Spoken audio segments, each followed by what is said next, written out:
Petit, on était déstabilisés. Moi, à l'époque, je suis parti pour continuer mes études pour pouvoir reprendre le flambeau de mon père, sa société. Je suis parti faire mes études. Entre-temps, il est décédé. Il est venu en France me voir. 3 mois après, il est décédé. Donc ça a déstabilisé un peu la maison. À ma grande surprise, parce que l'accord qu'on a été donné, c'était de verser, comme il a dit mes frères, 60 000 et 100 000 francs. Et heureusement, c'est qu'il avait une autre maison qui n'a pas été hypothéquée. Dans cette maison-là, ça n'a pas été hypothéqué et ça nous a arrangé parce qu'on avait attribué à la SNR pour qu'ils puissent récupérer un peu les fonds. C'était quelle maison? Aux HLM 6. Donc on l'avait mis en location, rien pour combler les dettes. Imaginez-vous, depuis 1979, chaque mois, on versait jusqu'à 2021, début 2021. On versait 100 000 francs par mois.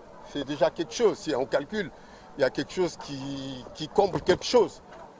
Mais bon, voilà. Moi, quand je suis rentré de Paris, de Mogno, pour régler la situation, pour voir, j'ai consulté la SNR. La maison est vendue à telle personne. Ouais, je me suis dit, bon, il y a un problème parce que un droit de préemption existe partout. Ouais. Et ça n'a pas été respecté. Sur ce cas-là, j'ai envoyé un courrier et le directeur l'a reçu et il n'a jamais été notifié. Et on n'a jamais eu de retour avec une réponse favorable ou pas favorable.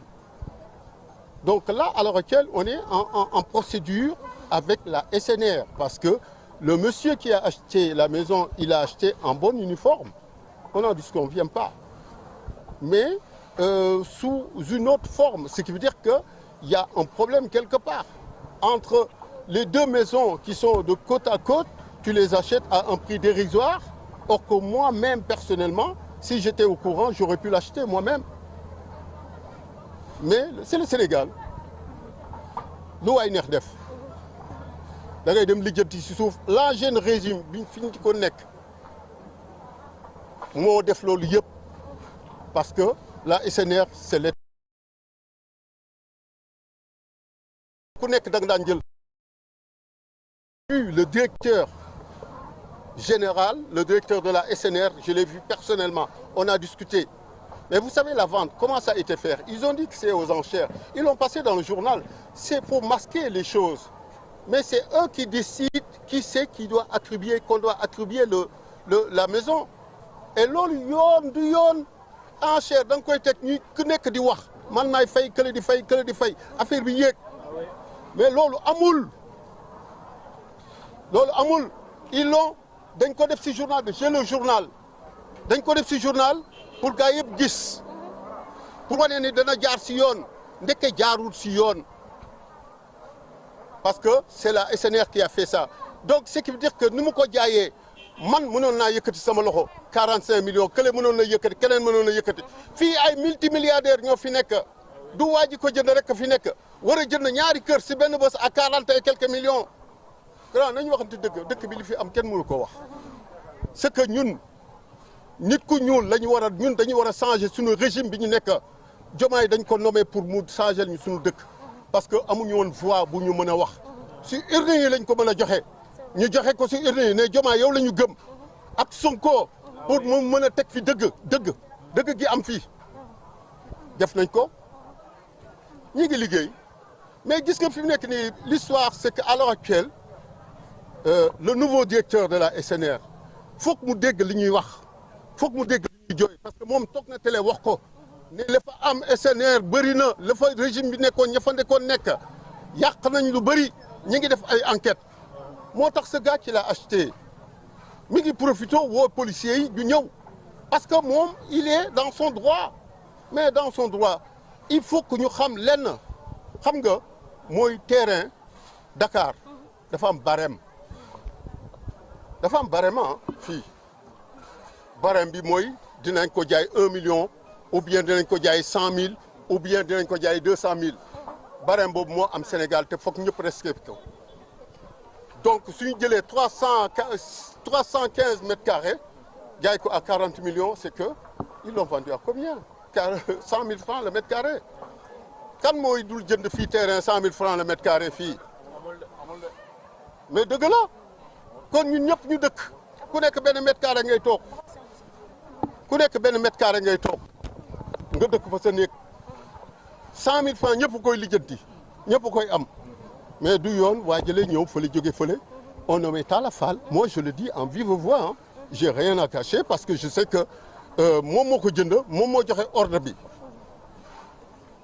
lan la ñuy def léegi à l'heure actuelle ñoom ñu taxaw ne dañ koy ñii dañuy génn parce que xam na ne régime baa ngi ñëw si kawam man je vais demander à ce que ñu contrôler ko du fond en comble pour voir ce qu'il a parce que c'est pas normal ñu war a jaay ñun on peut demander à ce que ñoom ñu vérifier le prix qu'ils ont vendu au mètre carré c'est enregistré partout on sait que le mètre carré est à temps mais duñ jël 315 mètres carrés di ko jaay à ce prix-là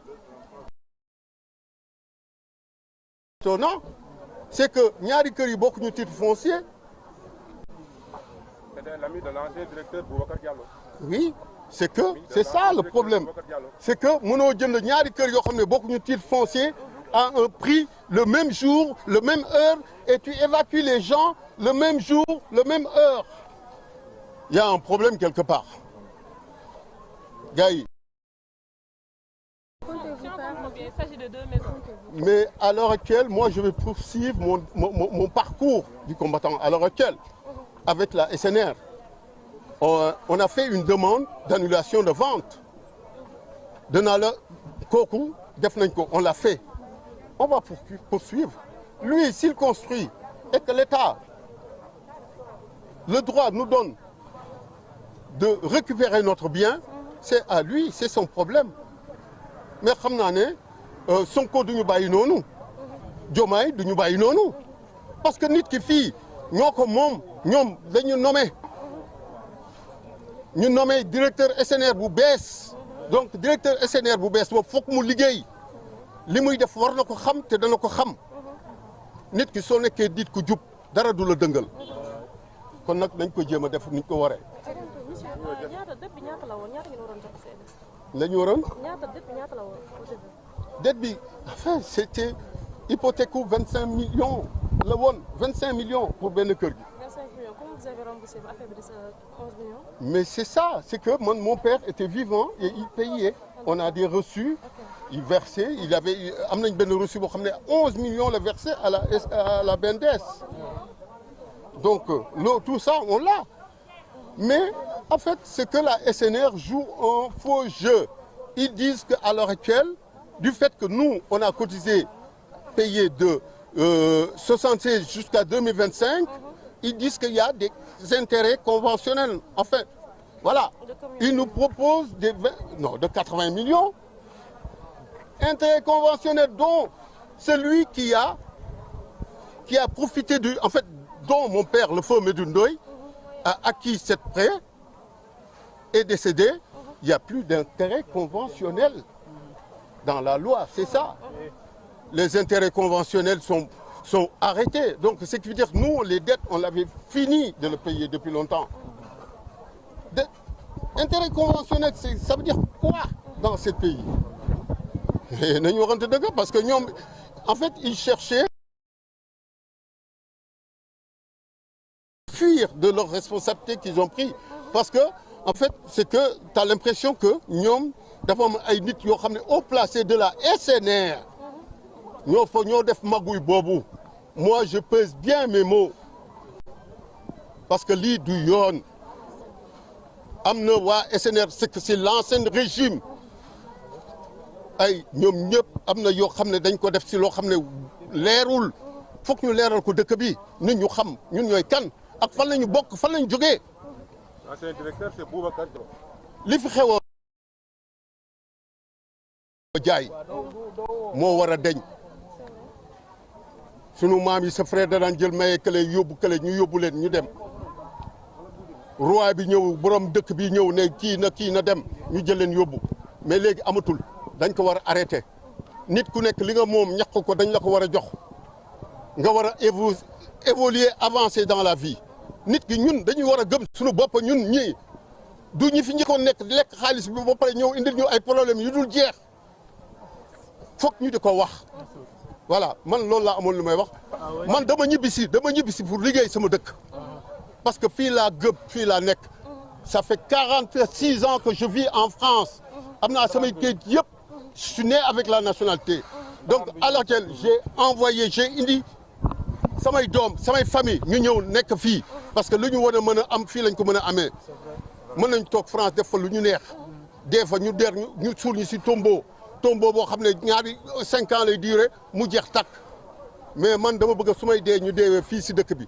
lébu laa te fii laa bokk donc Diomaye foog mu xam ne ñun du dem rek moo tax ñuy dem dañuy dellu si ñëw ñëwaat suñu dëkk voilà léegi ndaraan baa ngi pour démolir kër gi gis ngeen xool leen ndaraan baa ngi lii lañ doon xaar pour démolir kër gi léegi balaa ca dara di xew jërëjëf waay merci beaucoup. Jadu waxal rek waxal li nekk rek